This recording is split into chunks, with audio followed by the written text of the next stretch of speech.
tax the rich. That's the key message from Brazil's Minister of Finance, Fernando Haddad, in his opening statement on the second and final day of the meeting of G20 finance ministers and central bank governors in Sao Paulo. Apesar dos avanços recentes, despite recent advancements, it is undeniable fact that the world's billionaires continue to evade our tax systems through a series of strategies.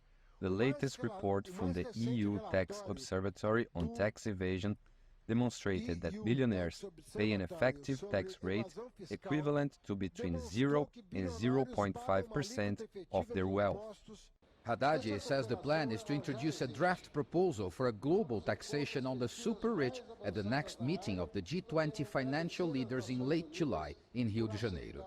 Fighting poverty and social inequality is at the heart of Brazil's proposals for the G20 this year, as the country holds the rotating presidency of the group.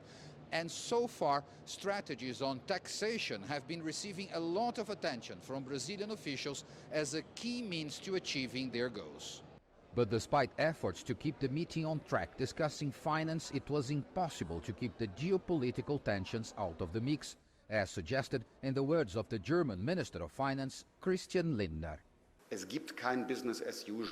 There is no business as usual at the G20 because there is a war going on against Ukraine, there is the terror by Hamas, and there is the humanitarian situation in Gaza. All this can't leave us unaffected, and all this needs to be addressed here.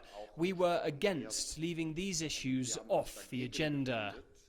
The conflicts prevented the group from reaching a full consensus that would allow for a joint communique, even if Brazil's finance minister said in a closing news conference that on specific financial issues the countries did reach common ground.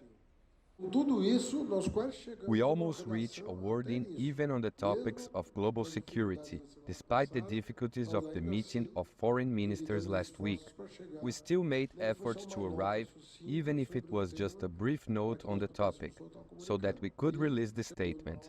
And it came to a point where the impasse was so small that it related to a single word. But indeed, it came to a point where the meeting ended. The minister, however, did not specify which was the contentious word.